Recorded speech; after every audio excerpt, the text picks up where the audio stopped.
Salmo 34, nós vamos ler apenas os primeiros 3 versículos desse salmo. Louvarei ao Senhor em todo o tempo, o seu louvor estará continuamente na minha boca. A minha alma se gloriará no Senhor, os mansos o ouvirão e se alegrarão. Engrandecei ao Senhor comigo e juntos exaltemos o seu nome. Amém. Até aqui a leitura da palavra de Deus. Conforme ordena a boa educação, nós vamos começar com as damas. Você, mulher, imagine-se numa circunstância em que é esperado que o teu namorado, o teu noivo, o teu esposo faça um discurso em tua honra. Você se encontra numa circunstância em que o teu namorado, noivo, esposo deva falar publicamente algo de bom acerca de você. Como você se sentiria se ele não conseguisse fazer isso? E não é que ele não conseguiu porque ele seja tímido e porque ele não goste, não tenha coragem de falar em público. Não. Considere que ele não seja tímido, considere que ele não tenha medo de falar em público. Como você se sentiria caso você percebesse que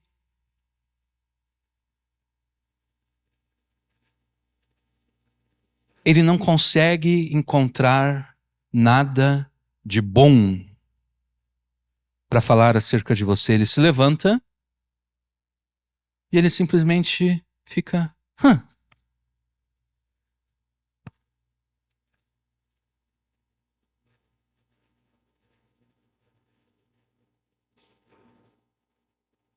em silêncio.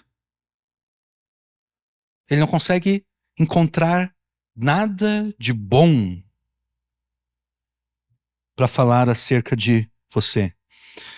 Você não se sentiria humilhada e até mesmo ofendida? Porque afinal de contas, todas as pessoas estão ali esperando ouvir o teu marido falar algo de bom acerca de você.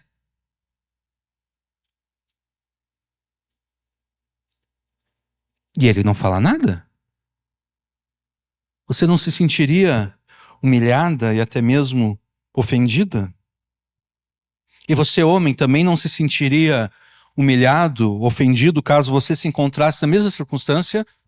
Tua namorada, tua noiva, tua esposa, ela deve fazer um discurso em tua honra, ela deve falar algo de positivo, algo de bom acerca de você, e ela se levanta, ela não é tímida, ela não tem medo de falar em público, ela se levanta, mas ela não encontra nada de bom para falar acerca de você. É óbvio que qualquer pessoa se sentiria humilhada e ofendida numa circunstância assim. A partir desse exemplo, nós constatamos que a humilhação e a ofensa não ocorrem unicamente quando alguém profere palavras negativas e más acerca de você. Você é humilhado, você é ofendido, não apenas quando alguém se levanta e fala palavras más e negativas acerca de você. A humilhação e a ofensa também ocorrem mediante o silêncio daquela pessoa que, em função do amor que ela professa, tem o dever de falar boas palavras acerca da pessoa amada. Quando se espera, quando é esperado que a pessoa fale algo bom, o silêncio dessa pessoa é humilhante. O silêncio dessa pessoa é ofensivo. Nesse sentido, o silêncio equivale a uma torrente de palavras humilhantes e ofensivas. E talvez até mais, né? Porque das pessoas que não gostam de você, você espera ouvir palavras más e negativas.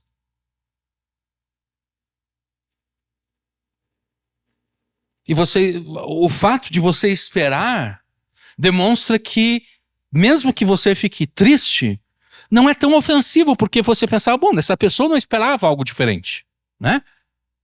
Eu sei que ela não gosta de mim, então eu não esperava que ela falasse algo positivo acerca de mim. Certamente eu esperava que ela falasse algo negativo. Agora, daquela pessoa que você espera ouvir algo de bom, o silêncio dela acaba sendo mais ofensivo do que as palavras más e negativas daquelas pessoas que você sabe que não gostam de você. Jesus não é apenas humilhado e ofendido quando os incrédulos e pecadores falam palavras más e negativas acerca dele. Por exemplo, eu não sei se continua essa tradição, mas até algum tempo atrás havia a tradição do Porta nos Fundos, né? Sempre no período ali de Natal, fazer alguma esquete de comédia, normalmente ofensiva a Jesus. Jesus não é apenas humilhado e ofendido quando Porta dos Fundos ou quando qualquer outro incrédulo e pecador falam palavras más e negativas acerca dele. Jesus também é humilhado e ofendido pelo silêncio daqueles que, em função do amor professado, têm o dever de falar palavras boas acerca dele. Jesus recebe o silêncio daqueles que deveriam falar palavras boas acerca dele. Jesus recebe o silêncio dessas pessoas como uma torrente de palavras humilhantes e ofensivas. E a humilhação e a ofensa sofridas por Jesus, quando aqueles que deveriam falar palavras boas acerca dele ficam em silêncio, esse silêncio, ele é humilhante, ele é ofensivo, precisamente porque esse silêncio implica o pecado da blasfêmia. Né? Se o silêncio é equivalente a palavras más e negativas, o silêncio é blasfemo. Da mesma forma que a mulher, cujo marido deveria falar algo positivo, algo bom acerca dela, da mesma forma que essa mulher recebe o silêncio do seu marido como uma ofensa sem tamanho. Esses dias nós estávamos pregando e nós falávamos acerca de casamento, e eu falei, né, de circunstâncias onde de repente a mulher não ia permitir que o cara dormisse na cama naquela noite, o cara teria que dormir no sofá. Esse é um daqueles casos, né? A mulher espera ouvir algo positivo, mas ela não ouve nada, o cara fica em silêncio, ela pensa, como é que tu vai dormir na mesma cama que eu? Não, tu vai dormir no sofá. E quando é o marido que espera ouvir algo positivo da sua esposa e não ouve nada, é a vez dele expulsar ela da cama, né? Porque se a mulher pode expulsar o marido da cama, o marido também tem o direito de expulsar a mulher da cama. Não, tu não vai dormir comigo hoje aqui, tu vai dormir no sofá. Porque eu nunca fui tão humilhado na minha vida quanto nessa noite. Tu deveria ter pelo menos algo de bom, uma coisa boa para falar acerca de mim, mas tu não encontrou nada.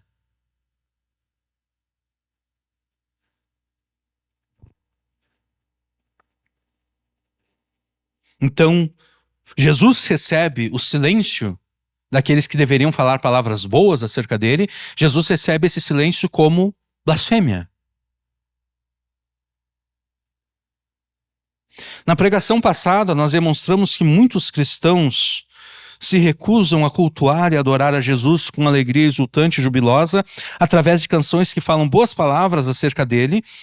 Esses cristãos, eles se recusam a isso porque eles entendem que não há nada de bom que eles poderiam falar acerca de Jesus. E eles concluem isso porque eles entendem de forma errada aquilo que Jesus está fazendo com eles. Eles entendem que Jesus ordenou circunstâncias angustiantes e adversas sobre as suas vidas, e eles entendem isso como sendo Jesus pecando contra eles. E nós evidenciamos, na pregação passada, com bastante detalhes, que é simplesmente impossível que Jesus peque contra quem quer que seja, mesmo quando ele ordena o mal sobre a vida de alguém. E obviamente nós não vamos repetir aquilo que foi tratado na pregação passada. Se você precisa refrescar a memória, em casa você pode ouvir novamente aquela pregação. Na verdade, não é que Jesus ordenou o mal sobre a vida de alguém. Jesus, sobre os seus discípulos, Jesus nunca ordena o mal.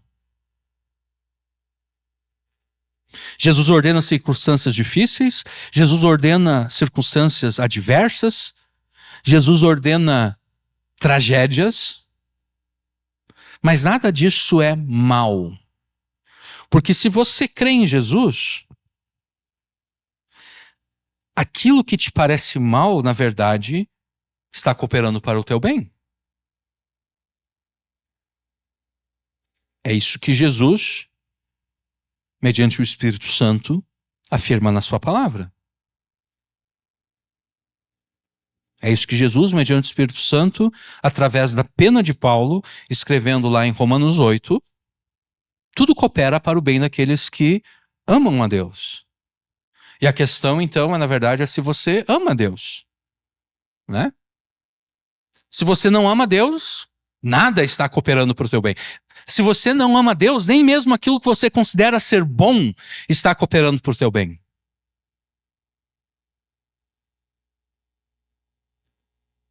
Se você não ama a Deus, nem aquilo que você entende como sendo bom está cooperando para o teu bem. Agora, se você ama a Deus, até aquilo que você percebe como sendo mal está cooperando para o teu bem. E amar a Deus é obedecer a Deus. E Deus ordena que você fale publicamente boas palavras acerca de Jesus.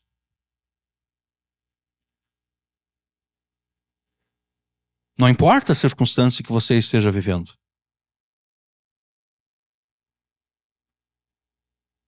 Então tudo está cooperando para o teu bem, até mesmo as circunstâncias adversas e angustiantes que você está vivendo, tudo isso está cooperando para o teu bem se você, em Jesus, ama a Deus. E amar a Deus é, pela fé em Jesus, obedecer a Deus. E Deus ordena que você fale palavras boas acerca de Jesus, não importa a circunstância que você esteja vivendo. Porque que amor é esse? Que amor é esse que não fala palavras boas acerca da pessoa amada, né? É por isso que no exemplo inicial que nós demos, o homem e a mulher, eles se sentem grandemente ofendidos pelo silêncio do seu cônjuge, né? Porque que amor é esse que não fala palavras boas? Que amor é esse que não encontra uma mísera coisinha boa para falar acerca da pessoa amada? Nós demonstramos também na pregação passada que atribuir pecado a Jesus, pela recusa obstinada em adorá-lo e cultuá-lo publicamente com alegria exultante e jubilosa, mediante canções que falam boas palavras acerca dele, atribuir pecado a Jesus, não, eu não vou falar nada de positivo, nada de bom acerca de Jesus, porque Jesus pecou contra mim a ordenar essas circunstâncias difíceis que eu estou vivendo. Então, nós demonstramos que atribuir pecado a Jesus por essa recusa em adorar a Jesus com boas palavras implica o pecado de blasfêmia contra o Espírito Santo. Pecado para o qual, vocês devem saber, não há perdão. Jesus disse, aquele que falar qualquer coisa contra o Filho de Deus, contra o Filho do homem, isso será perdoado. Mas aquele que falar contra o Espírito, esse não encontrará perdão nem agora, nem no mundo por vir. E nós demonstramos por que atribuir pecado a Jesus implica blasfêmia contra o Espírito Santo. Em Hebreus, o escritor de Hebreus demonstra que foi por meio do Espírito Santo que Jesus ofereceu um sangue imaculado em sacrifício a Deus. Foi pelo Espírito Santo que Jesus ofereceu um sacrifício aceitável a Deus. Se eu atribuo o pecado a Jesus, o sacrifício de Jesus não é mais aceitável. Então eu estou ofendendo ao eterno Espírito da graça. E a ofensa ao eterno Espírito da graça nada mais é do que pecar contra o Espírito Santo, ofender ao Espírito Santo, blasfemar contra o Espírito Santo. E quem comete esse pecado, para essa pessoa não há perdão. E nós tivemos o cuidado de ressaltar a recusa obstinada em adorar e cultuar a Jesus. Né? Eu não estou falando nós não estamos falando acerca da pessoa que aconteceu a tragédia na vida dela e ela ficou irada contra Deus. Como Deus pôde permitir isso na minha vida? Como Deus pôde determinar que isso acontecesse na minha vida? E a pessoa ela fica decepcionada, ela fica revoltada contra Deus, contra Jesus, e então ela falta 1, 2, 3, 4 cultos. Não. Nós estamos falando da pessoa que obstinadamente se recusa a adorar e cultuar a Jesus. É a pessoa que está nessa recusa obstinada por 2, 3, 4, 5, 6 meses. E ela mascara essa recusa obstinada em adorar e cultuar a Jesus. Ela vem num culto, e quando ela está presente no culto, ela se comporta de forma apática, indiferente. E daí ela falta 4, 5, 6, 7, 8 cultos, 10, 15, 20 cultos. E daí depois vem mais um culto. Daí depois ela falta mais 10. Daí ela vem mais um. Aí falta mais 15 e assim por diante. Ela pensa que ela está enganando a Deus, ela pensa que está enganando as pessoas, mas na verdade ela não está enganando a ninguém a não ser a si própria.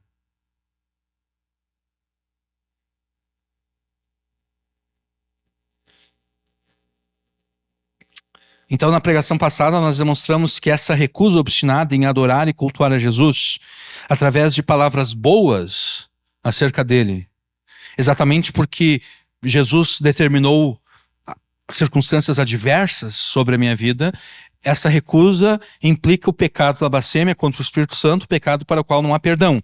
Nessa pregação nós vamos demonstrar que essa recusa em adorar e cultuar publicamente a Jesus, mediante canções que falam boas palavras acerca dele, constitui blasfêmia, além de contra o Espírito Santo, como nós demonstramos na pregação passada, constitui blasfêmia contra o próprio Jesus. E há perdão para a blasfêmia contra Jesus, né? Jesus disse, aquele que falar alguma coisa contra mim, contra o Filho do Homem, contra o Filho de Deus, essa pessoa ela pode encontrar perdão. Aquela que falar contra o Espírito Santo, para essa pessoa não vai haver perdão. Então há pecado, ou melhor, há perdão para a blasfêmia contra Jesus. Desde, é claro, que o blasfemo se arrependa.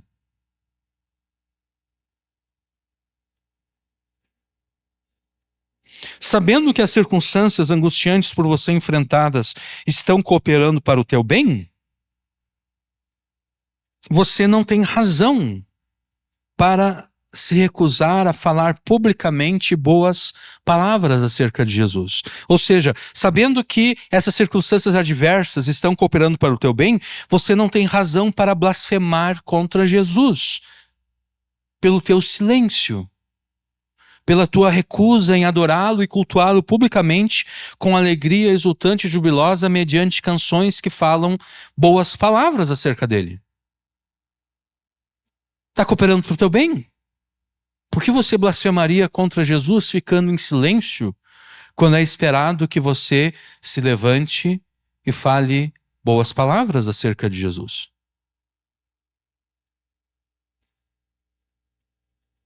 Por que você mascararia esse silêncio através de faltas desnecessárias aos cultos públicos?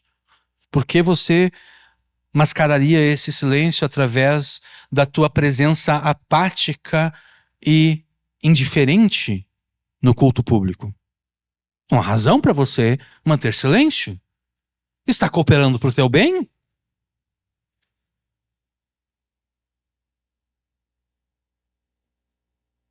E com isso eu não estou dizendo que você não possa reconhecer a dificuldade da circunstância. É óbvio que você deve, na verdade, é óbvio que você pode, na verdade, você deve reconhecer, né? Quando nós estamos vivendo circunstâncias difíceis, é nosso dever reconhecer que a circunstância é difícil, porque se a gente não reconhecer isso, a gente não vai orar a Deus para que Deus mude as nossas circunstâncias. Né? Se eu não reconheço a dificuldade da circunstância na qual eu estou vivendo, como eu poderia orar a Deus para que Deus mude a minha circunstância? Então é necessário que você reconheça a dificuldade, é necessário que você reconheça que a situação realmente está difícil. E é precisamente por reconhecer que a circunstância está difícil que você deve falar palavras boas acerca de Jesus, porque Jesus é o único que pode desfazer, né? Se foi Jesus que ordenou, é só ele que pode desfazer.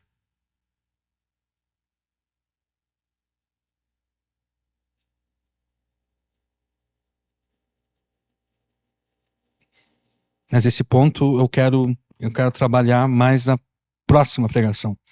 Nós vamos voltar aqui. Então, sabendo que tudo está cooperando para o teu bem, você não tem razão para blasfemar contra Jesus pelo teu silêncio, quando você deveria estar adorando e cultuando ele publicamente com alegria exultante e jubilosa, mediante canções que falam boas palavras acerca dele.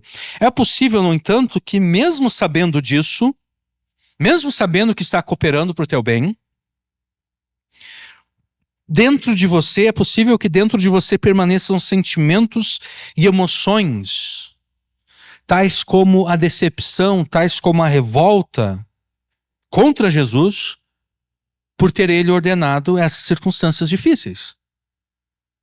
E ao longo dessa mensagem, nós vamos demonstrar como você deve se arrepender desses sentimentos e emoções para não incorrer no pecado da blasfêmia contra Jesus. E talvez você tenha ficado surpreso com a afirmação de que é necessário se arrepender de emoções e sentimentos. Talvez você fique surpreso, talvez você pense, pô, eu pensava que eu precisava me arrepender apenas de pecados, não de emoções, não de sentimentos. Você não deveria ficar surpreso pelo fato de que é necessário se arrepender de emoções e sentimentos, uma vez que algumas semanas atrás, talvez alguns meses atrás, na verdade, quando nós demonstramos como você deve pregar o arrependimento de pecados aos teus familiares, amigos, vizinhos e conhecidos, nós afirmamos ser tua responsabilidade ordenar que para que eles se arrependam dos seus pecados, eles passem a pensar, sentir, raciocinar, querer e desejar conforme Deus ordena na sua palavra. Pensar, sentir, sentimentos, emoções, aquilo que você sente, né? O arrependimento de pecados implica essa mudança na forma em que a pessoa pensa, sente, raciocina, quer e deseja. Porque tudo isso é função do coração, tudo isso é função da mente. Hoje eu vi um videozinho no TikTok de um pastor brasileiro em que ele, contrariamente à Bíblia, ele faz distinção entre coração e mente. Biblicamente ele está errado.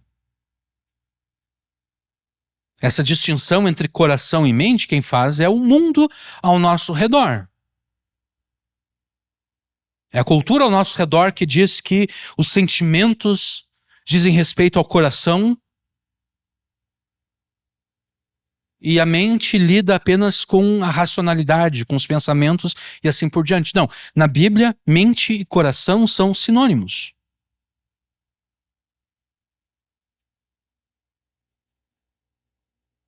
Então, a mente, que é o mesmo coração na Bíblia, a mente lida com os pensamentos. A mente lida com os sentimentos. Com o raciocínio, com o querer, com a vontade, com aquilo que se deseja. Arrependimento é mudança de mente.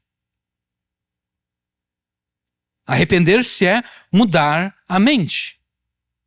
Então, se a mente lida com os pensamentos, com os sentimentos, com raciocínios, com o querer, com o desejo, com a vontade, arrepender-se é passar a pensar, sentir, raciocinar, querer, desejar, conforme Deus ordena na sua palavra.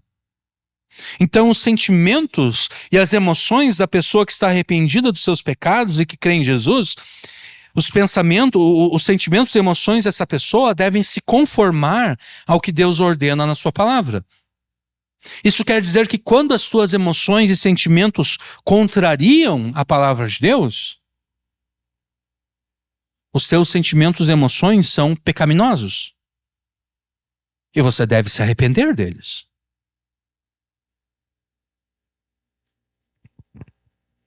E você se arrependerá da pecaminosidade dos seus sentimentos e emoções, submetendo esses sentimentos e emoções à racionalidade da mesma palavra de Deus que deve transformar a tua mente. Porque Jesus te concedeu a capacidade de experimentar sentimentos e emoções para que você os controle racionalmente. Não para que você seja irracionalmente controlado por eles.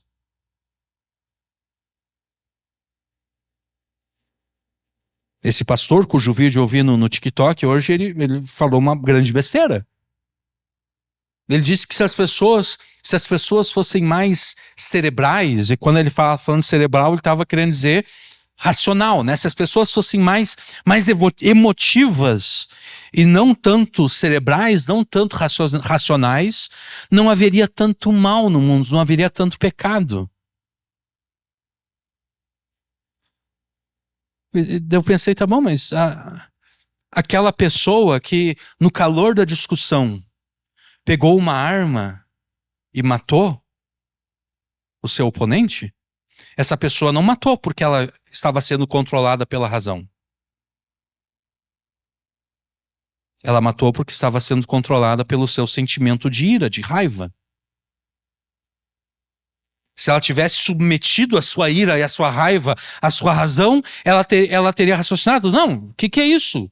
Eu não posso matar essa pessoa simplesmente porque eu estou discordando dela. Ou então, o homem que trai a sua mulher, ele trai a sua mulher não porque ele está sendo levado pela razão. Não, ele trai a sua mulher porque ele está sendo levado pelo seu sentimento, pela cobiça do seu coração. Se ele submetesse aquela atração que ele sente por aquela mulher que não é a sua esposa, se ele submetesse essa atração à racionalidade da palavra de Deus, ele não cometeria adultério. Então, Jesus te concedeu a capacidade de experimentar sentimentos e emoções para que você controle esses sentimentos e emoções racionalmente, não para que você irracionalmente seja controlado por eles. Quem é controlado pelas emoções são as crianças, né? E uma pessoa adulta que permanece sendo controlada pelas suas emoções é uma pessoa que, apesar da sua idade, continua um crianção, continua uma pessoa infantil.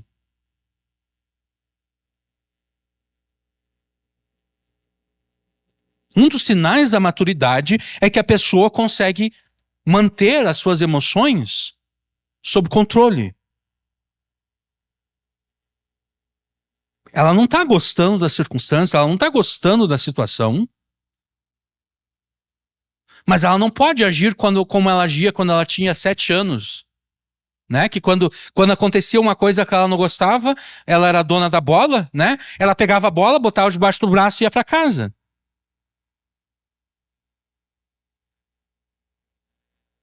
Né? Isso é atitude de criança. A gente espera isso de uma criança. A gente espera isso de uma criança, mas os pais devem dizer: não é assim que a vida funciona. Na vida, tu não vai experimentar apenas coisa, vai ter coisa que vai te deixar contrariado, vai ter coisa que vai te deixar irritado, mas tu tem que saber lidar com essa contrariedade, com essa irritação. Tem que saber controlar essas coisas.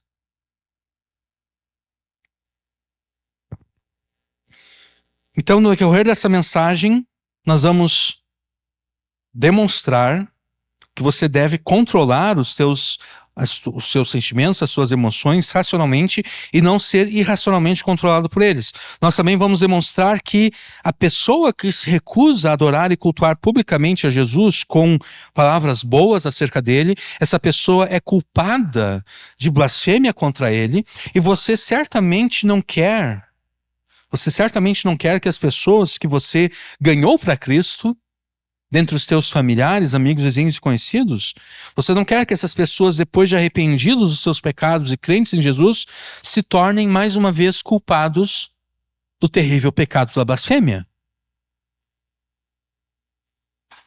Por essa razão, ao mesmo tempo em que você se volta para Jesus da blasfêmia de não querer cultuá-lo e adorá-lo publicamente, mediante boas palavras que você professa acerca dele, é necessário que você ordene que os teus familiares, amigos, vizinhos e conhecidos, essas pessoas para quem você está pregando a salvação de Deus, essas pessoas que, tendo se arrependido dos seus pecados e crido em Jesus, agora você os está discipulando, é necessário que você ordene para elas, ou a elas, que mesmo em face de circunstâncias angustiantes e adversas, elas jamais devem se tornar culpadas de blasfêmia por recusarem-se a cultuar e adorar publicamente a Jesus mediante canções que falam boas palavras acerca dele.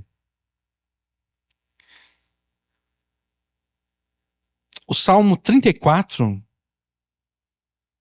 Não, na verdade, antes de nós entrarmos aqui, sempre é bom mais uma vez recordar o contexto dessa mensagem. Né? O contexto dessa mensagem é o seguinte: nós estávamos lá no Salmo 40, nós chegamos no versículo 10 do Salmo 40, e nós lemos naquele versículo que Davi anunciou na grande congregação a salvação de Deus. Então nós aproveitamos que nos versículos 9 e 10 do Salmo 40, Davi está anunciando a salvação, a fidelidade de Deus, assim por diante. Nós estamos aproveitando isso para fazer 2, talvez 3 séries de pregações, onde nós demonstramos como você deve pregar a salvação de Deus aos teus familiares, amigos, vizinhos e conhecidos, e como você deve discipular essas pessoas depois de elas terem crido em Jesus. Tá? E para isso nós estamos usando o Salmo 32 e uma e outra passagem bíblica para demonstrar como você vai pregar a salvação de Deus e como você vai discipular aqueles que você ganhou para Jesus. Então, apenas para nós termos o contexto aqui, no Salmo 32 nós usamos, a partir dos 2 primeiros versículos do Salmo 32, combinados com a citação que Paulo faz desses versos em Romanos 4. Eu espero que você tenha notado, né? Quando você está lendo a Bíblia, você chega lá em Romanos 4, que Paulo cita o Salmo 32, os 2 primeiros versículos, né? Então, a partir desses 2 primeiros versículos da citação que Paulo faz deles em Romanos 4, nós tratamos da necessidade da fé no Deus que perdoa e justifica os pecadores. Então, quando você vai pregar a salvação de Deus aos incrédulos, aos pecadores que você ama e que você deseja ver salvos, é necessário que você pregue que é necessário, ou melhor, é necessário que você pregue da necessidade que essas pessoas têm de crer no Deus que perdoa e justifica os pecadores. Depois nós fomos para Colossenses 1:21, onde nós tratamos do modo como você vai pregar o arrependimento de pecados.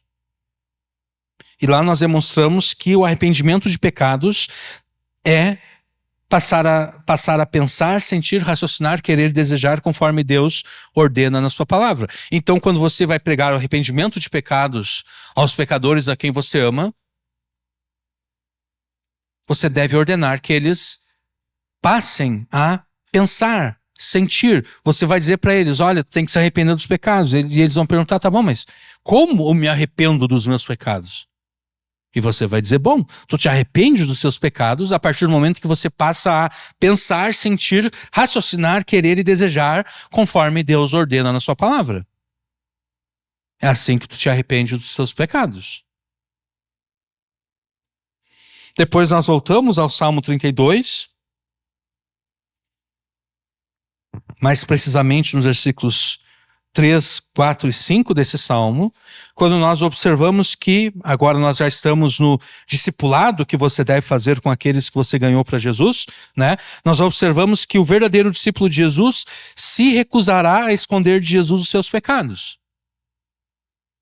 Então você pregou a salvação, você pregou a fé em Jesus, você pregou o arrependimento, a pessoa creu, o teu familiar creu, o teu amigo, vizinho, conhecido creu em Jesus, agora você vai discipulá-lo.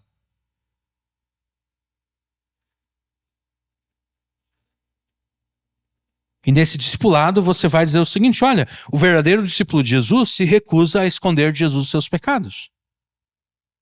E você pode abrir no Salmo 32 e ler com essa pessoa os versículos 3, 4 e 5. De acordo com os versículos 6 e 7, o verdadeiro discípulo de Jesus vai se esconder em Jesus quando a vida se torna difícil. A partir do versículo 8, nós entendemos que o verdadeiro discípulo de Jesus está disposto a aprender de Jesus e de fato aprende com Jesus.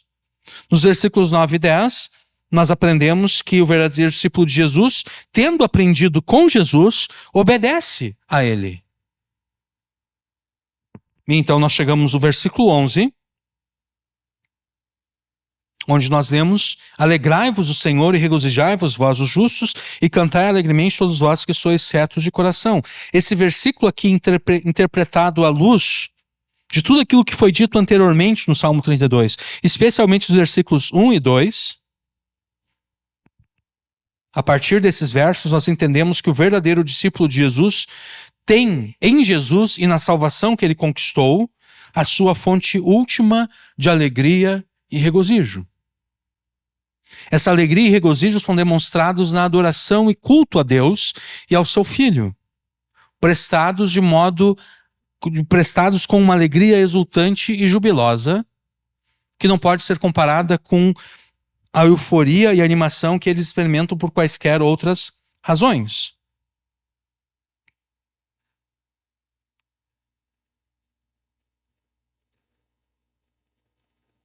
E a ideia aqui, né, olha só, é importante nós percebermos isso. Bem-aventurado aquele cuja transgressão é perdoada e cujo pecado é coberto. Bem-aventurado o homem a quem o Senhor não imputa maldade, em cujo espírito não há engano. Versículo 11. Alegrai-vos o Senhor e regozijai-vos vós os justos. Quem são os justos?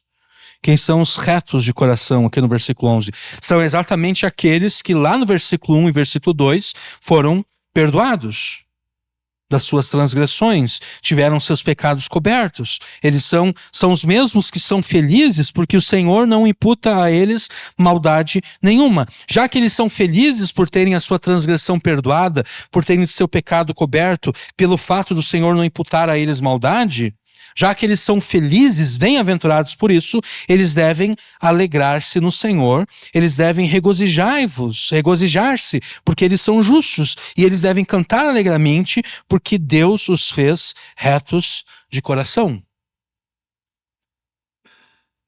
Sendo que você experimentou a felicidade de ter sido perdoado, justificado por Deus mediante Jesus,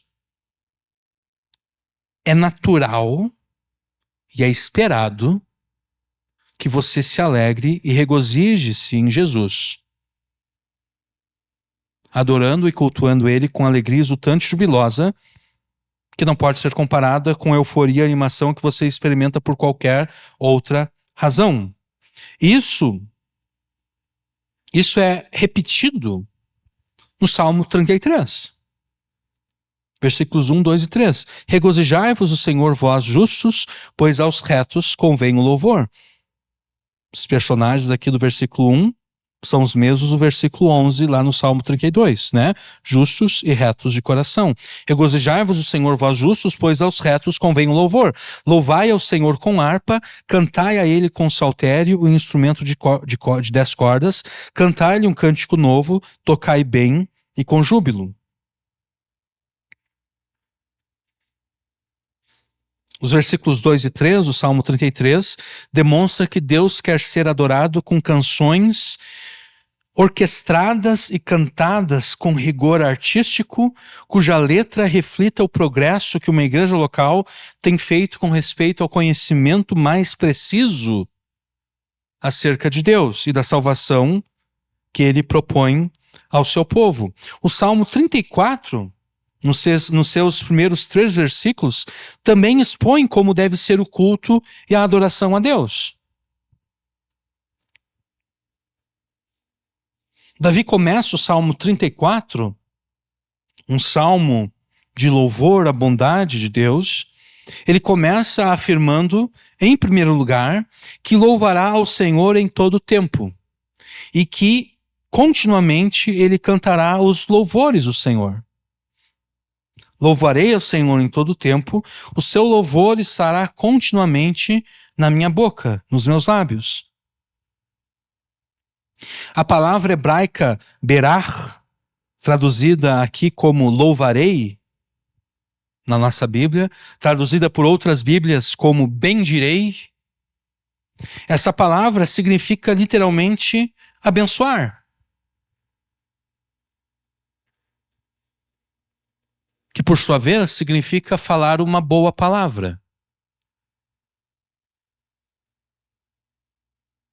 Abençoar é falar uma boa palavra. Nós somos abençoados por Deus quando Deus fala uma boa palavra a nosso respeito. Assim como na criação, Deus falou boas palavras, e todas as boas palavras que ele falou vieram a existir, vieram a se cumprir, todas as coisas boas que ele disse vieram a existir, é assim que nós somos abençoados por Deus. Ele fala uma boa palavra a nosso respeito, e a boa palavra que ele diz a nosso respeito traz à existência aquilo que ele falou acerca de nós. Isso é ser abençoado por Deus. Se nós estamos doentes, por exemplo, a bênção que nós queremos receber de Deus, a boa palavra que nós queremos que Deus fale a nosso respeito, é uma palavra de cura. Uma palavra que nos sare.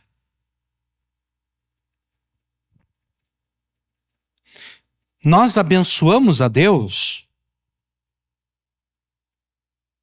ou seja, nós falamos uma boa palavra acerca de Deus em resposta a todas as boas palavras que Ele falou a nosso respeito.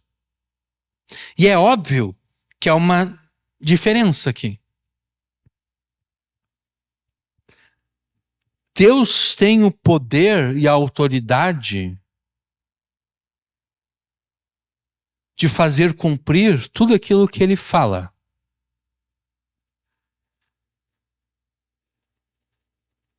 Deus diz: haja luz, e houve luz.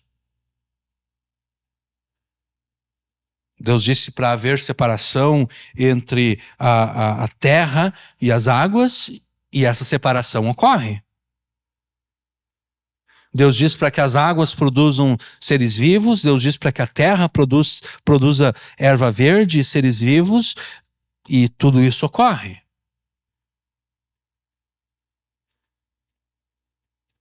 Deus diz para a tempestade: aquieta-te, e a tempestade se aquieta. Estou pensando aqui em Jesus, acalmando a tempestade.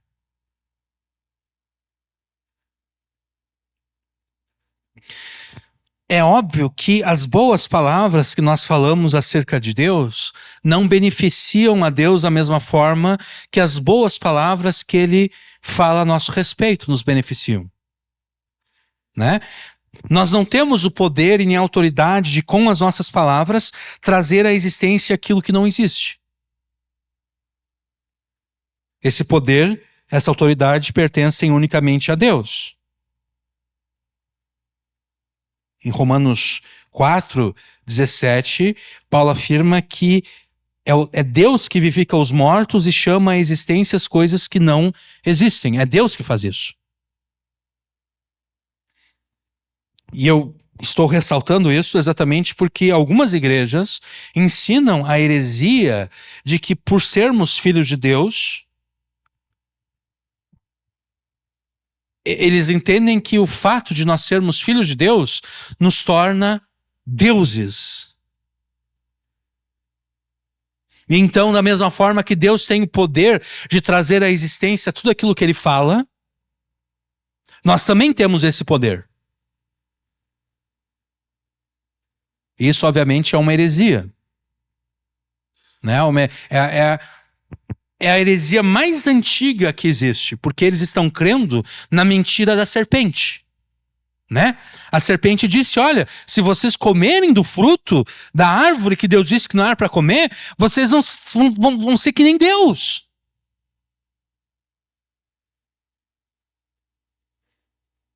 A heresia mais antiga que existe é de que o homem pode se tornar como Deus.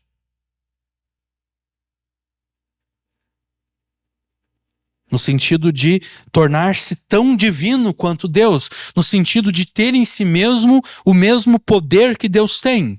Então essas igrejas, elas estão crendo na primeira heresia que foi pronunciada sobre a terra que Deus criou. Uma heresia que saiu dos lábios da própria serpente, do próprio diabo, lá no Jardim do Éden. Nós não temos o poder e a autoridade de trazer à existência aquilo que nós falamos.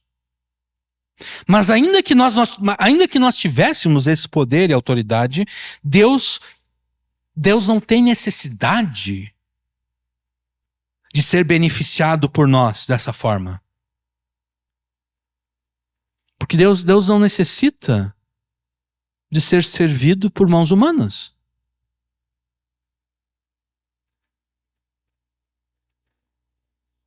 Usando uma linguagem humana, Deus nos Salmos, ele diz o seguinte: olha, se eu precisasse, se eu sentisse fome, eu não preciso dizer para ti que eu sinto fome. Eu falo que Deus está usando uma linguagem humana porque, obviamente, Deus, sendo espírito, não sente fome, né? Deus não tem necessidade de se alimentar. Mas Deus ali está usando essa linguagem humana para dizer o seguinte: eu não preciso ser servido por ninguém. De modo que, se eu sentisse fome, eu não precisaria dizer para ti que eu sinto fome. Porque meus são todos os animais. Eu não preciso que vocês me ofereçam sacrifícios porque eu estou com fome.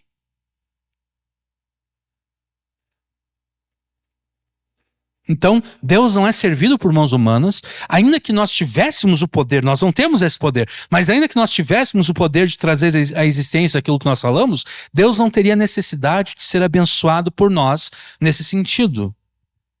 O que Deus busca nas boas palavras que falamos a respeito dele, é a nossa gratidão por todas as boas palavras que ele falou acerca de nós. Deus não busca ser abençoado por nós da mesma forma que nós somos abençoados por ele. Não, Deus busca a gratidão. É isso que Deus busca.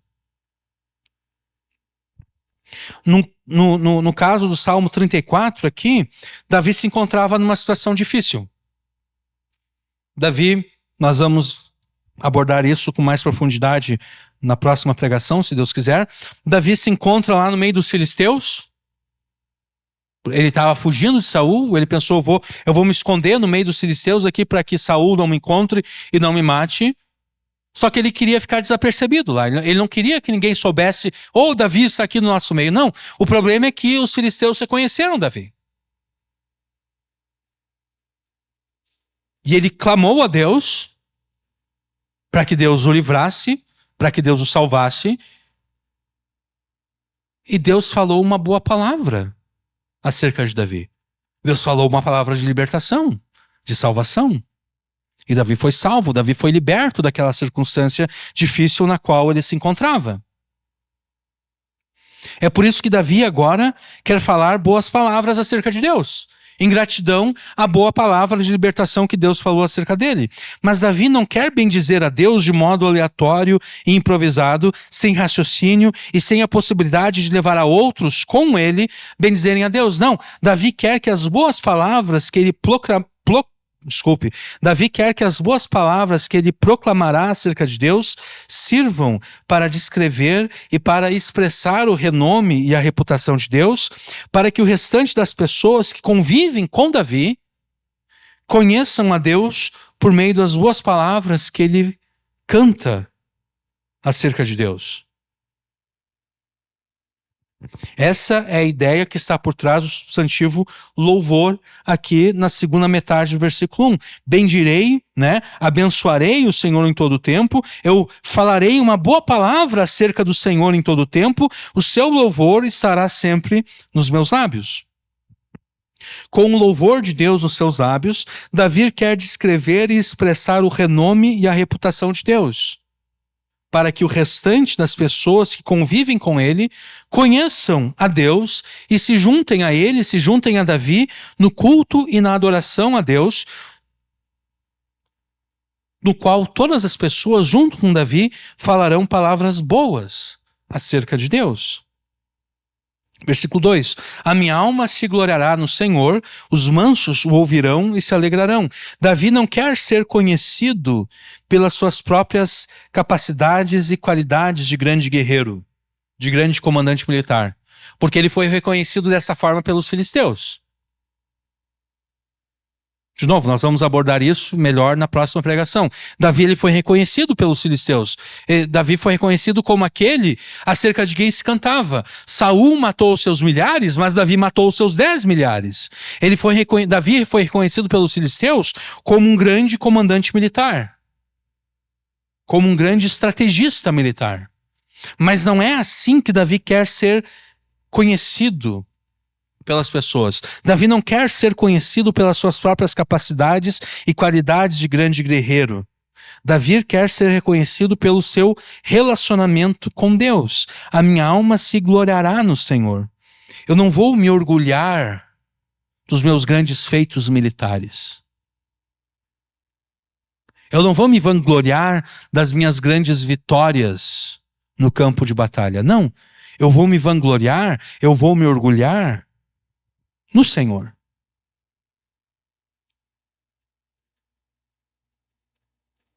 Em vez de ser conhecido pelas suas próprias capacidades e qualidades de grande guerreiro e comandante militar, Davi quer ser conhecido pelo seu relacionamento com Deus.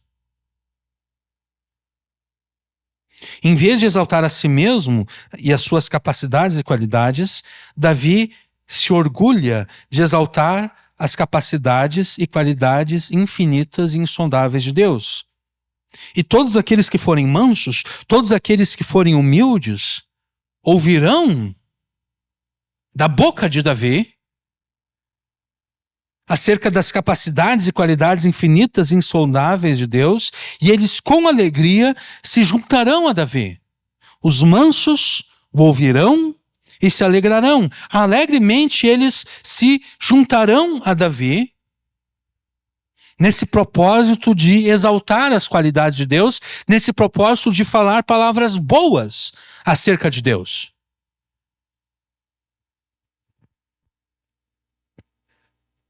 Davi então convida a todos os que estão ao seu redor para engrandecerem ao Senhor com ele e para juntos exaltarem o seu nome. Engrandecei ao Senhor comigo e juntos exaltemos o seu nome. Engrandecer ao Senhor, ou ainda louvem comigo a grandeza do Senhor, significa proclamar a grandeza do Senhor ou ainda proclamar quão grande, quão incrível Deus é. A exaltação do nome do Senhor é o efeito e resultado de proclamar a grandeza do Senhor, ou seja, quanto mais a grandeza de Deus é proclamada, mais o nome do Senhor é exaltado.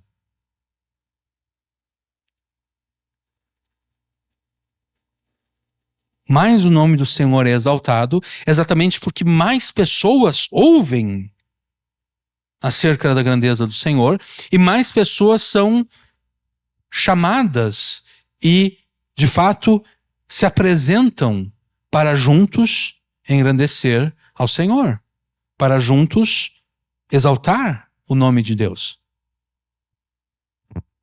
À medida em que proclamamos quão grande e quão incrível é o Senhor, o nome do Senhor torna-se famoso e conhecido como aquele Deus que faz coisas grandes e incríveis.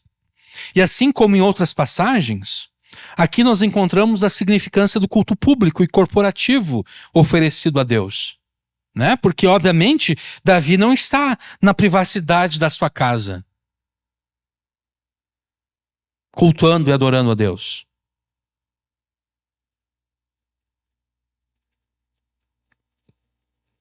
Se ele estivesse na privacidade da sua casa, como os mansos ouviriam e se alegrarão? Como ele poderia convidar aqueles que estão ao seu redor a exaltar, a engrandecer e a exaltar o Senhor junto com ele, se ele estivesse na privacidade da sua casa? Não, Davi aqui não está na privacidade e na intimidade do seu lar. Davi está aqui publicamente cultuando a Deus. Mas nós não vamos tratar desse aspecto público do culto a Deus nessa pregação. Nós trataremos disso nas próximas mensagens.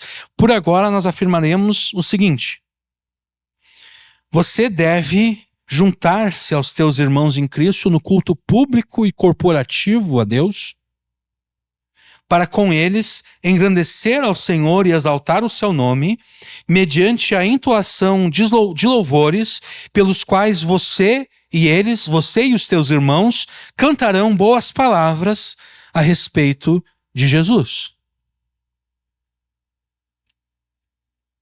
Além disso, assim como Davi convidou todos aqueles que estavam ao seu redor para que eles se juntassem a ele na proclamação da grandeza de Deus e na exaltação do seu nome, assim também você deve insistir que os teus familiares, amigos, vizinhos e conhecidos juntem-se a você no louvor a Deus.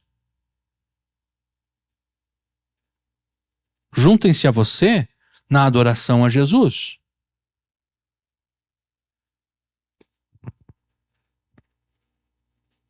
É tua missão levar os teus familiares, amigos, vizinhos e conhecidos a abandonarem as suas idolatrias, para que eles se voltem dos seus ídolos para o culto ao Deus verdadeiro, para a adoração ao Deus verdadeiro. Essa é a tua missão. De modo que o convite que Davi faz aqui é o mesmo convite que você deve fazer aos seus familiares, amigos, vizinhos e conhecidos. Engrandecei ao Senhor comigo e juntos exaltemos o seu nome.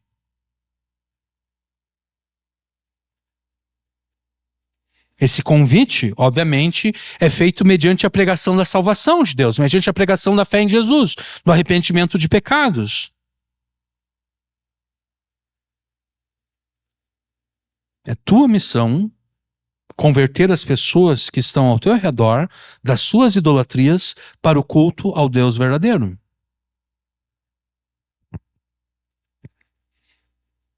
Para que elas cultuem e adorem a Jesus do mesmo modo que você cultua e adora a Jesus. Com boas palavras, entoadas com alegria exultante e jubilosa. Talvez você tente se justificar afirmando, não, não tem como fazer isso. Não tem como adorar a Jesus com alegria exultante e jubilosa, mediante canções que falam palavras boas acerca dele. Não tem como fazer isso, tendo em vista que Jesus ordenou essas circunstâncias difíceis e adversas sobre a minha vida. Como eu posso falar algo de bom acerca de Jesus quando ele determinou o mal sobre a minha vida?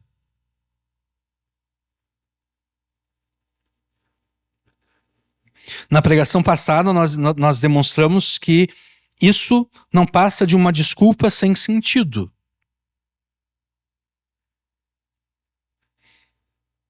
Uma vez que mesmo aquilo que você percebe como sendo mal, foi ordenado por Jesus para atingir os seus bons propósitos. Se você crê em Jesus, aquilo que você percebe como mal, foi ordenado por Jesus para o teu bem, para atingir os bons propósitos que ele tem para ti. E os bons propósitos pretendidos por Jesus ao determinar essas circunstâncias difíceis é ou a tua disciplina, ou ele está te disciplinando, ou ele está provando a tua fé. E nós não vamos entrar em detalhes, porque nós fizemos isso na última pregação. Nós demonstramos na última pregação que tanto a disciplina quanto a prova da fé te beneficiam e elas decorrem do amor de Jesus por você. Então, se você precisa entender como isso é verdade, você deve ouvir a pregação passada. Não há razão para você se recusar a adorar e cultuar a Jesus mediante canções que falem boas palavras acerca dele, precisamente porque Jesus não pecou contra você ao ordenar circunstâncias difíceis sobre a tua vida. De fato, se você considerar que Jesus ordenou todas essas circunstâncias sobre a tua vida para por meio delas ou te disciplinar ou provar a tua fé, e que tanto a disciplina quanto a prova da fé cooperam para o teu bem, fica claro que, ao contrário do que você pensou inicialmente, as suas circunstâncias angustiantes não são o resultado de palavras más que Jesus falou a teu respeito. Pelo contrário, são resultado de palavras boas que Jesus falou a teu respeito.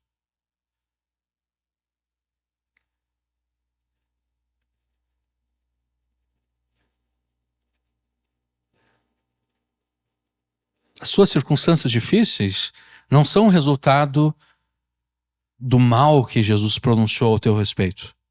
Não. São resultado das boas palavras que Jesus pronunciou sobre a tua vida.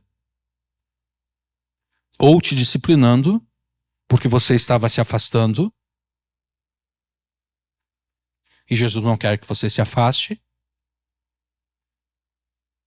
ou então provando a tua fé, mostrando quais são os pontos negativos, os pontos fracos da tua fé, aqueles que você deve trabalhar e melhorar.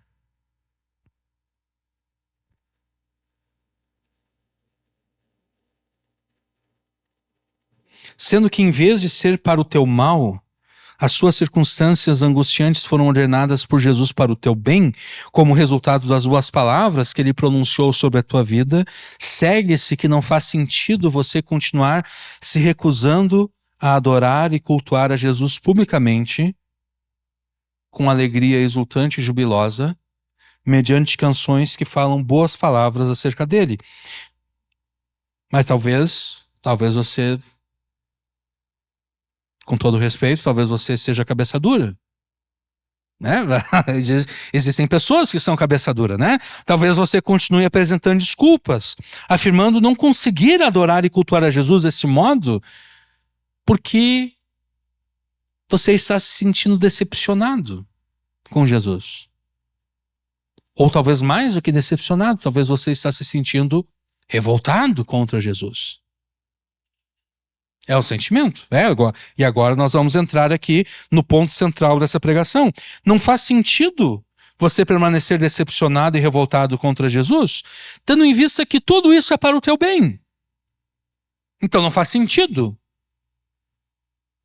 Mas talvez você insista. Talvez você diga, tá bom, eu entendo que não faz sentido, eu entendo que foi para o meu bem, mas eu continuo me sentindo traído, eu continuo me sentindo decepcionado, eu continuo me sentindo revoltado. E eu não tenho culpa desses sentimentos e emoções que eu estou sentindo. Eu sou vítima desses sentimentos e emoções. Eu não tenho controle sobre eles.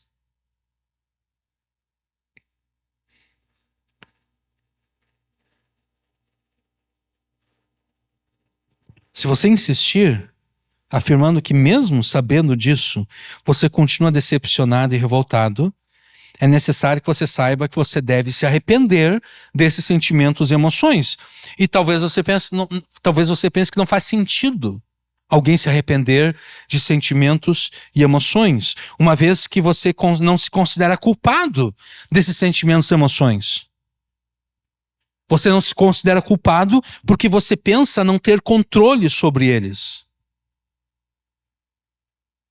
Isso é o que a nossa cultura, isso é o que o mundo afirma, isso é o que o diabo afirma, isso é o que a cultura ao nosso redor, a tua própria carne afirma.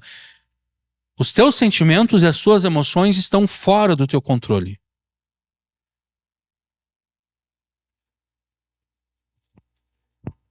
Você considera que os teus sentimentos e emoções são um mero subproduto das suas circunstâncias. Você considera ser esta a verdade porque você está raciocinando não a partir da palavra de Deus, você está raciocinando a partir de experiências passadas. Nessas experiências passadas, você sentiu alegre porque você recebeu uma boa notícia. Você recebeu uma boa notícia e você se sentiu alegre. E daí depois, no outro dia, você recebeu uma notícia ruim e você se sentiu triste. E daí você concluiu, olha, se eu recebi uma boa notícia, algo que vem de fora de mim, né? A boa notícia vem de fora, né? É necessário que alguém conte para você essa boa notícia. Você raciocina, se eu só me senti alegre quando eu recebi essa notícia boa e depois só me senti triste porque eu recebi uma notícia má, isso quer dizer que as minhas emoções, os meus sentimentos são determinados não por aquilo que está dentro de mim, mas sim por aquilo que está fora de mim. E eu não tenho controle sobre aquilo que está fora de mim, eu não tenho controle sobre as circunstâncias que me deixam feliz e sobre as circunstâncias que me deixam triste. Eu não tenho controle sobre as circunstâncias que me deixam irritado, irado. Eu não tenho controle sobre essas coisas. De modo que você pensa que não pode ser responsabilizado por esses sentimentos e emoções.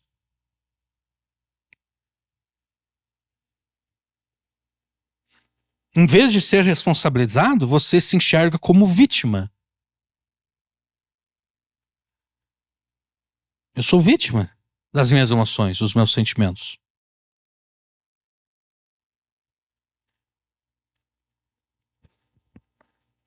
Você quer que as pessoas te compreendam e tenham compaixão de você quando você se sente triste, deprimido, desesperado, irado, irritado, indignado e assim por diante. Vamos pensar, isso aqui eu estou acrescentando agora, eu não coloquei no manuscrito aqui, mas vamos pensar nesses sentimentos de tristeza, depressão, desespero.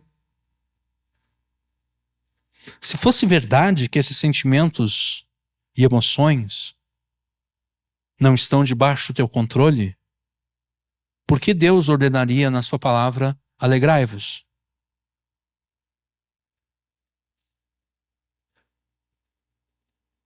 E Paulo, Deus, através de Paulo, ordena isso em Filipenses, uma carta no qual Paulo ressalta tribulações, circunstâncias difíceis. Paulo está preso.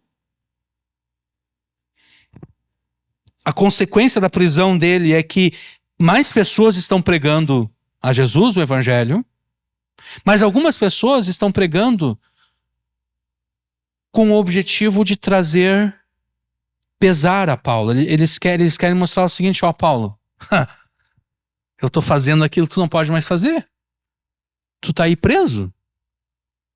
É isso que ele fala, né? Alguns estão pregando a Cristo corretamente, outros estão pregando a Cristo com o objetivo de me deixar triste, de me deixar depressivo.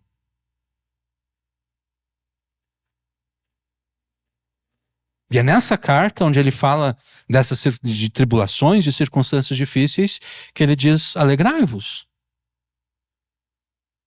Então, se fosse verdade que a tristeza, a depressão, e aqui é necessário fazer esse comentário aqui, a depressão ela pode ter várias causas, né? A depressão, por exemplo, ela pode ter uma causa hormonal, quando alguma coisa está de errado com o organismo da pessoa,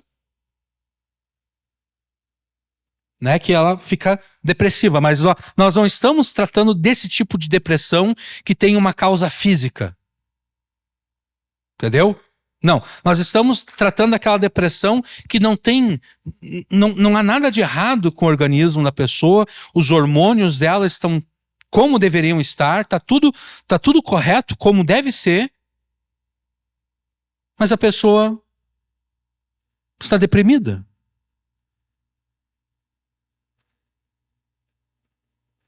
Paulo diria para essa pessoa: alegre-se. A pessoa diria para Paulo: mas como? Eu não tenho controle sobre a minha tristeza, sobre a minha depressão, sobre o meu desespero. E Paulo diria: quem te disse que tu não tem controle?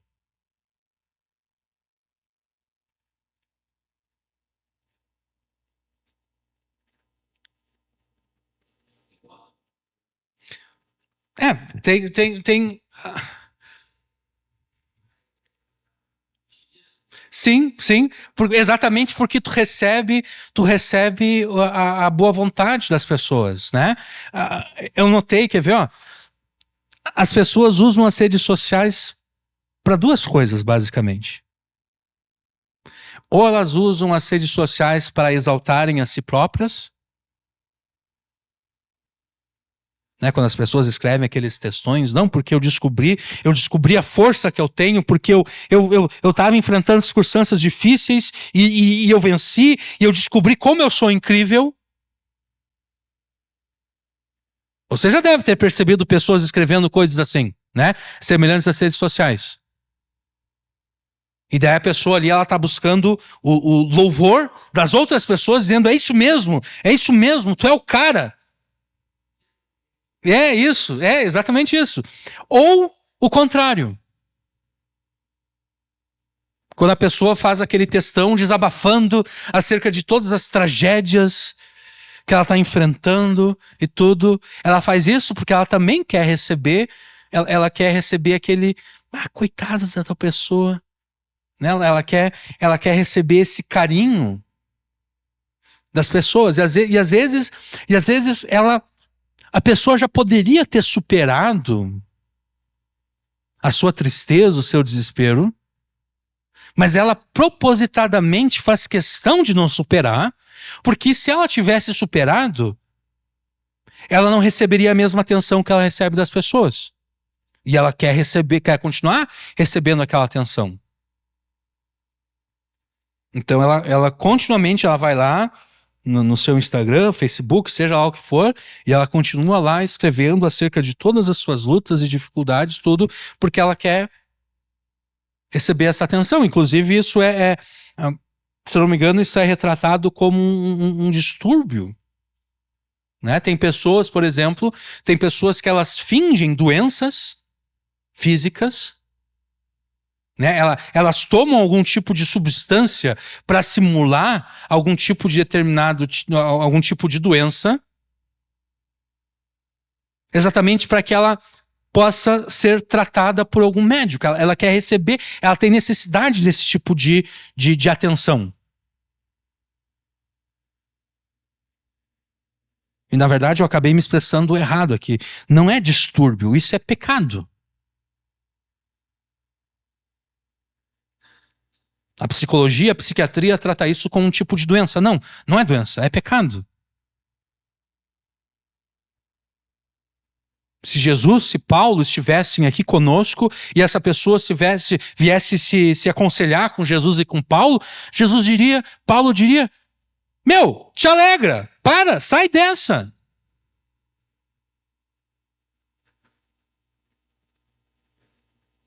Mas vamos voltar aqui para a pregação. É precisamente desse modo que as pessoas procuram justificar e desculpar os seus pecados, as suas emoções, os seus sentimentos. E eu vou usar como exemplo aqui o adultério, tá? Para justificar o adultério pelo qual traiu o seu cônjuge, o adúltero ou a adúltera apelará aos seus sentimentos e emoções. Ah, eu estava tão triste, tão deprimido e tu não estava me dando atenção. Então, na verdade, eu não tenho culpa que eu me entreguei para o primeiro homem ou para a primeira mulher que me deu atenção. Tu não estava me dando atenção. Eu estava triste, estava deprimido. Ou então, aquilo que tu fez me deixou tão irado, tão irritado, que eu não pude evitar te trair com aquele homem ou com aquela mulher. Na verdade, é tua culpa. É tua culpa porque a traição que eu cometi contra ti, o adultério, é tua culpa, porque foi tu que me deixou irritado e irado.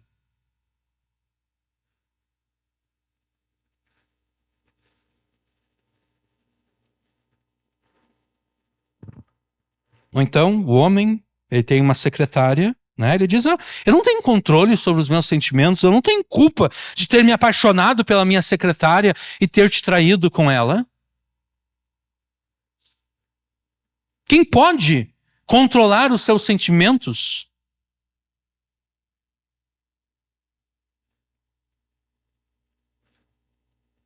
Ou então a mulher, eu não tenho controle sobre os meus sentimentos, eu não tenho culpa por ter me apaixonado pelo meu personal trainer.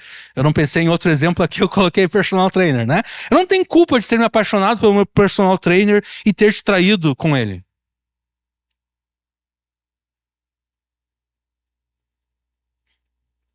Eu não tenho culpa de não te amar mais.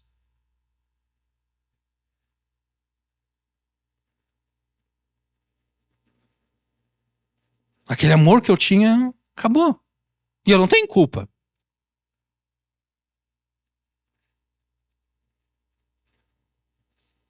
Em vez de me julgar, você deveria me compreender. Você deveria ter pena de mim, porque eu sou vítima desses sentimentos e emoções que me levaram a te trair ou que me levaram a querer me divorciar de ti. Eu espero que você tenha notado que, de acordo com a Escritura, a ideia de que a pessoa é vítima dos seus sentimentos e emoções, de que a pessoa não tem responsabilidade sobre eles, não passa de uma besteira sem tamanho que as pessoas usam para justificar e desculpar os seus pecados. O que determina os teus sentimentos e emoções são as circunstâncias que, por estarem fora de você, não estão debaixo do teu controle. O que determina os teus sentimentos e emoções é aquilo que está dentro de você e que você considera correto, desejável e amável. É isso que determina os teus sentimentos e emoções. É o que está dentro de ti. Não é o que está fora. É o que está dentro. Se você considera que qualquer percalço no teu casamento justifica e desculpa ou o divórcio ou o adultério, e é normalmente isso que as pessoas, é assim que as pessoas entendem o casamento, né? Qualquer dificuldade é uma justificativa para o divórcio ou para o adultério. Isso quer dizer que se é assim que você pensa interiormente, se esse é o teu sistema de valores na tua mente, no teu coração, qualquer emoção e sentimento negativo que você tiver com relação ao teu cônjuge será usado por você para justificar e desculpar o adultério.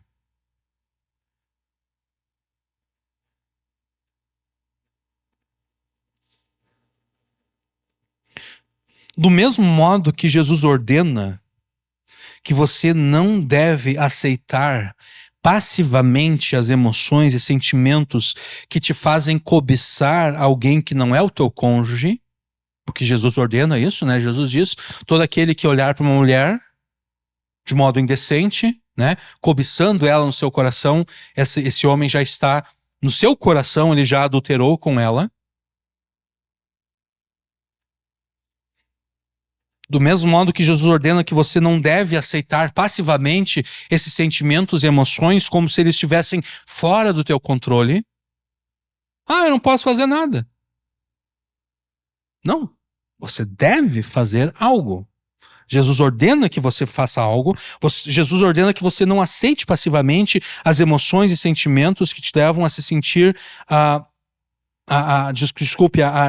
cobiçar alguém que não é o teu cônjuge.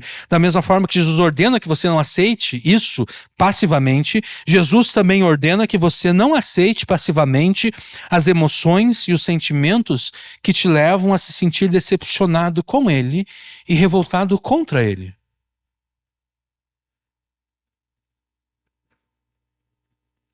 Você deve se arrepender desse sentimento pecaminoso de decepção e revolta mediante a renovação da tua mente.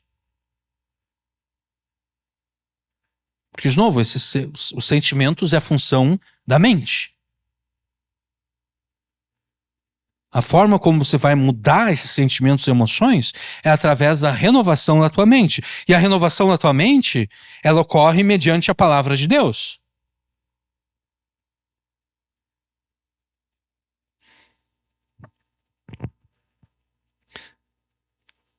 A gente pode dizer que nós somos aquilo que nós comemos.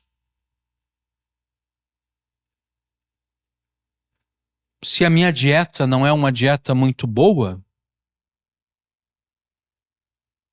não haverá surpresa nenhuma se eu desenvolver alguma doença, mais cedo ou mais tarde, né? Porque afinal de contas eu sou aquilo que eu como.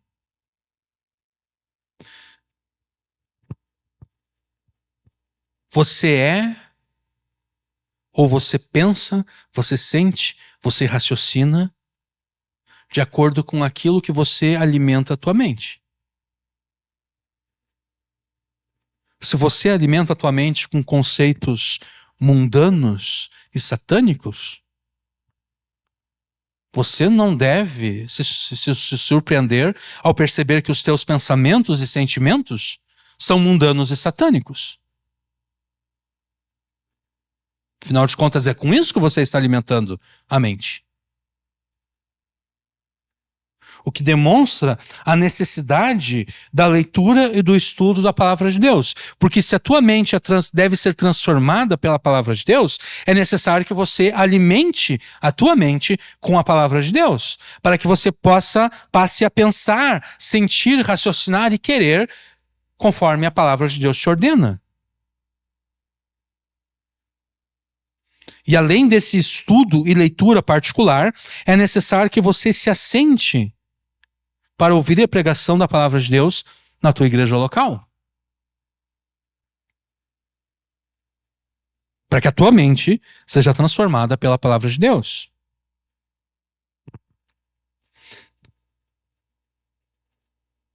Tendo entendido que as tuas circunstâncias adversas foram ordenadas por Jesus sobre a tua vida para o teu bem, é necessário que você extirpe, que você elimine da tua mente aqueles sentimentos de decepção e revolta contra Jesus. Da mesma forma que você deve extirpar e eliminar do teu coração sentimentos e emoções que te fazem cobiçar uma pessoa que não é o teu cônjuge, você também deve extirpar e eliminar da tua mente sentimentos e emoções que te fazem se sentir decepcionado e revoltado contra Jesus. É o mesmo processo.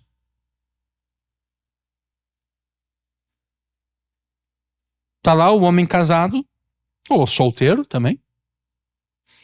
Ele vê uma mulher que ele considera atraente e ele começa a cobiçar essa mulher no seu coração e ele pensa, não. E o que é cobiçar, né? O que é cobiçar? não é meramente perceber a beleza daquela pessoa. Porque se não fosse para nós percebermos a beleza das pessoas, a gente teria que arrancar os olhos, né? Porque é impossível, né? Tu vê uma pessoa que tu considera atraente, tu tem consciência que aquela pessoa é atraente. Né? Não tem como fugir disso, né? O que é cobiçar? Cobiçar é começar a criar fantasias acerca daquela pessoa. Isso é cobiçar, né? Você, aquela mulher é 10 vezes mais bonita que a minha esposa.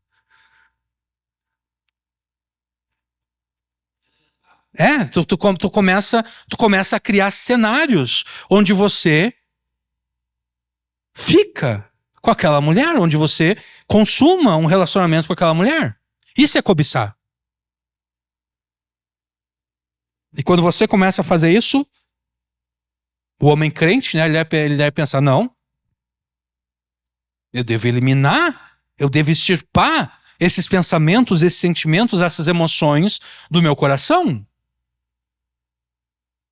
E ele faz isso. A mulher também, ele faz isso. Da mesma forma, eu estou me sentindo revoltado contra Jesus, estou me sentindo decepcionado com Jesus por tudo que está acontecendo na minha vida. Tu não pode continuar trabalhando nesses pensamentos.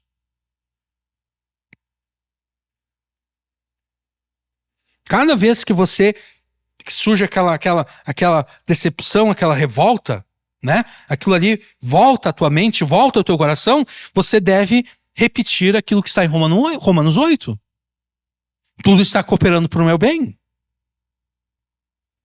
Você deve repetir outras passagens da Escritura que demonstram que Jesus não está fazendo isso para o teu mal. Jesus está fazendo isso para o teu bem. Você vai eliminando, você vai extirpando com a palavra de Deus esses sentimentos e essas emoções. Ah, mas isso é impossível. Não, não é impossível. Se Jesus considera possível que você extirpe e elimine da tua mente sentimentos e emoções que te levam a cobiçar uma pessoa que não é o teu cônjuge, Jesus também considera possível que você extirpe e elimine do teu coração todos os sentimentos de decepção e revolta.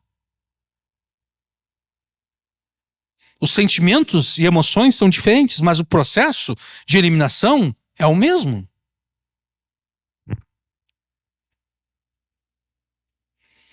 Você deve se arrepender de emoções e sentimentos pecaminosos, inclusive dessa decepção e revolta contra Jesus. Você deve se arrepender disso que te impede de cultuar e adorar a Jesus mediante canções que falam boas palavras acerca dele. Você deve se arrepender precisamente porque Jesus te concedeu a capacidade de experimentar sentimentos e emoções, não para que você seja irracionalmente controlado por eles. Não. É para que você racionalmente os controle. Portanto, pela misericórdia e graça de Deus, que levou Deus a falar sobre você a melhor de todas as suas boas palavras, e a melhor de todas as boas palavras de Deus é o próprio Jesus, porque Jesus é o Logos de Deus, Jesus é a palavra de Deus, e Deus falou Jesus sobre a tua vida.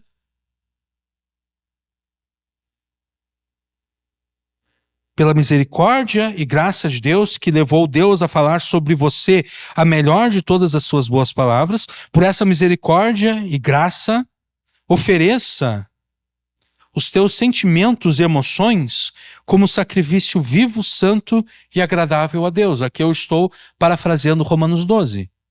Lá Paulo fala de oferecer o corpo em sacrifício vivo, santo e agradável a Deus. Mas além do corpo, você deve oferecer os teus sentimentos e emoções como sacrifício vivo, santo e agradável a Deus, conformando os teus sentimentos e emoções à racionalidade da palavra de Deus. A mesma palavra de Deus que transforma e renova a tua mente para que você experimente qual é a boa, agradável e perfeita vontade de Deus, vontade esta, segundo a qual tudo coopera para o teu bem, vontade pela qual tudo coopera para te transformar à imagem do seu Filho. Isto é claro, se é verdade que você ama a Deus, pela obediência à sua palavra. E Deus ordena na sua palavra que mesmo em meio a circunstâncias difíceis e adversas, você se una aos teus irmãos em Cristo para publicamente cultuar e adorar a Jesus com alegria exultante e jubilosa, mediante canções que falam boas palavras acerca dele. A tua recusa em fazer isso, a tua recusa em falar publicamente boas palavras acerca de Jesus, implica blasfêmia contra Jesus, porque você pensa que Jesus não é digno de nenhuma boa palavra.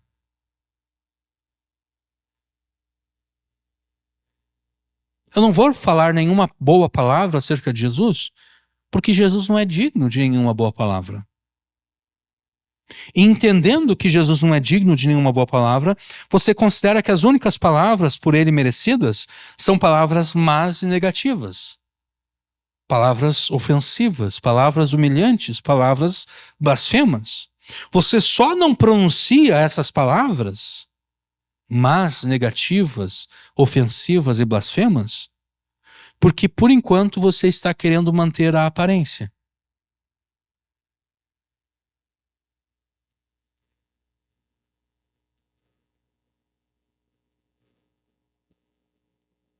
É só esse o motivo. Você está querendo manter as aparências. Você não quer que os teus irmãos em Cristo saibam o que você pensa de Jesus. Que ele não é digno de nenhuma boa palavra. Mas não se esqueça que a recusa em falar boas palavras por parte daquele que se espera que fale boas palavras equivale ao pecado da blasfêmia, conforme nós demonstramos lá no início da pregação. Assim como a mulher recebe o silêncio do seu marido quando era esperado que ele falasse boas palavras acerca dela, ela recebe esse silêncio como humilhação e ofensa. Assim Jesus recebe o silêncio daqueles que era esperado que falassem palavras boas acerca dele, ele recebe esse silêncio como blasfêmia.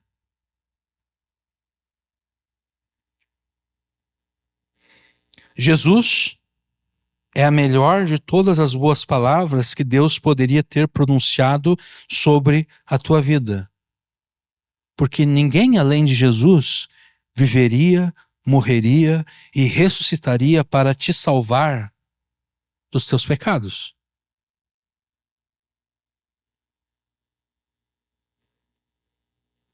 Jesus, deste modo, espera ouvir de você, que afirma crer nele e ter sido salvo por ele. Jesus espera ouvir de você boas palavras, como forma de gratidão pela salvação que ele conquistou. Sendo que Jesus espera de você boas palavras acerca dele, o teu silêncio é recebido por ele como uma torrente de palavras más e negativas, como uma torrente de ofensas e blasfêmias. Mais ofensivas do que os especiais de Natal feitos pelo Porta dos Fundos. Porque Jesus olha para aqueles atores que compõem o Porta dos Fundos e Jesus pensa, bom, eu não espero outra coisa desses caras. Eles permanecem na incredulidade, eles permanecem pecadores, eles permanecem não arrependidos dos seus pecados, então eu espero ofensas e blasfêmias da parte deles. Não me surpreende que eles me ofendam e blasfemam de mim. O que me surpreende é o silêncio daqueles que dizem que creem em mim, que foram salvos por mim. Isso é mais blasfemo.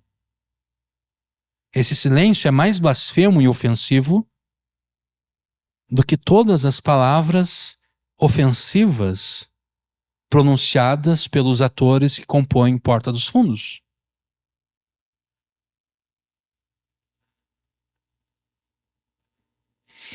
E quanto mais você se recusar em falar palavras boas acerca de Jesus, mais perto você estará do ponto de ruptura.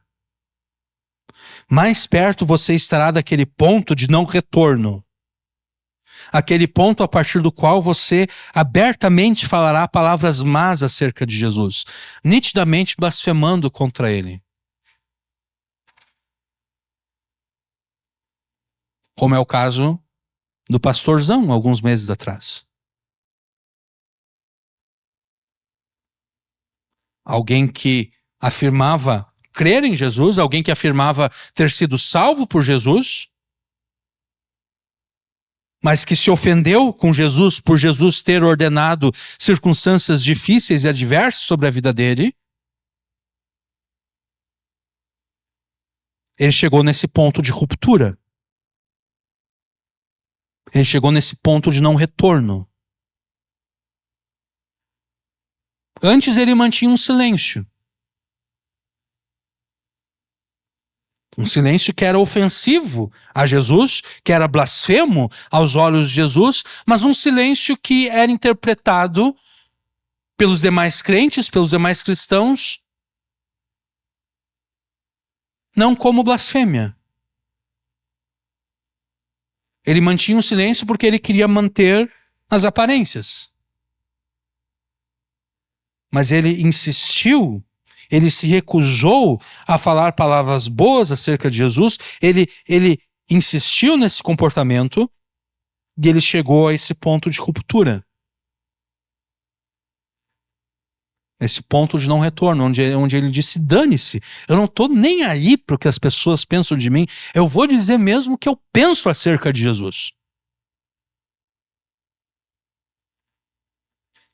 Quanto mais você se recusa em falar palavras boas acerca de Jesus, mais perto você se encontra deste ponto de ruptura, de não retorno, quando você não se importará mais.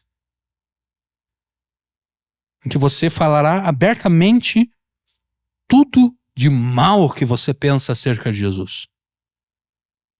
Por enquanto, você está mantendo as aparências.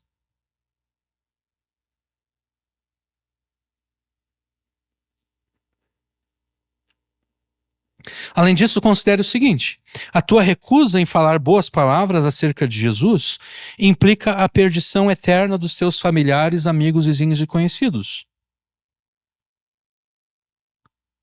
Porque como você poderia pregar a eles acerca da salvação de Deus, que foi conquistada por Jesus, se você não está disposto a falar publicamente boas palavras acerca de Jesus? Como você pode pregar acerca de Jesus para que os teus familiares, amigos, vizinhos e conhecidos sejam salvos, se você não está disposto a falar publicamente boas palavras acerca de Jesus? E ainda que alguma dessas pessoas se salve, como você poderia discipular essas pessoas? Como você poderia ensiná-las a ser um verdadeiro discípulo de Jesus se você se recusa a falar publicamente boas palavras acerca dele? Então a tua recusa em cultuar e adorar publicamente a Jesus com alegria exultante e jubilosa mediante canções que falam boas palavras acerca dele, implica a perdição de todos os pecadores a quem você ama.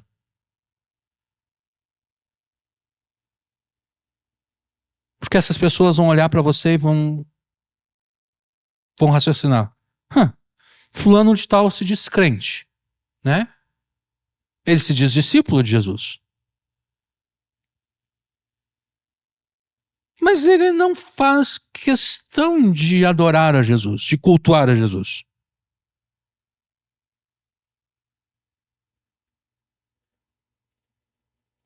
Ele não faz questão de falar palavras boas acerca de Jesus. E eu conheço ele. Eu sei que ele está decepcionado com Deus, com Jesus, por tudo aquilo que está acontecendo na vida dele.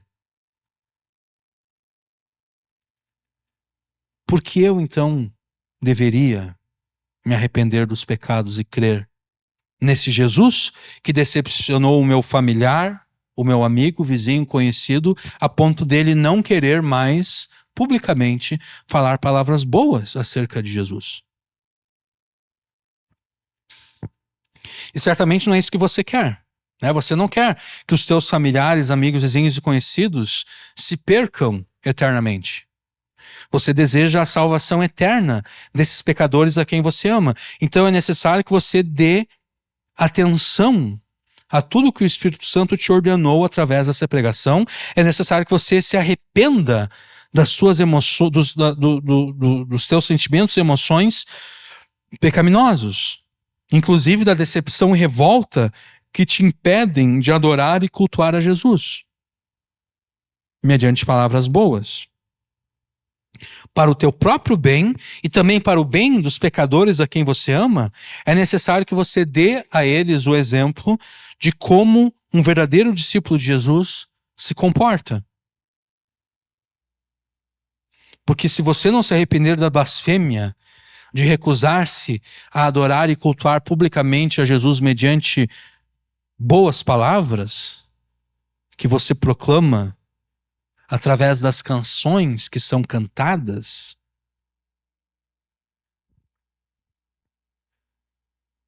se você fizer isso, mesmo aquelas pessoas que você ganhou para Jesus, elas vão aprender com o teu mau exemplo. De modo que elas se tornarão, mais uma vez, culpadas do terrível pecado da blasfêmia. Então, por essa razão, ao mesmo tempo em que você se volta para Jesus da blasfêmia, de não querer cultuá-lo e adorá-lo publicamente, mediante boas palavras, mediante canções que falam boas palavras acerca dele, enquanto você se volta para Jesus dessa blasfêmia, é necessário que você ordene que os teus familiares, amigos, vizinhos e conhecidos, mesmo diante de circunstâncias difíceis e adversas, é necessário que você ordene que eles jamais se tornem culpados da blasfêmia da qual você se tornou culpado e da qual você está agora se arrependendo. É necessário que você ordene que eles jamais se tornem culpados da blasfêmia de recusarem-se a cultuar e adorar publicamente a Jesus mediante canções que falam boas palavras acerca dele. Amém.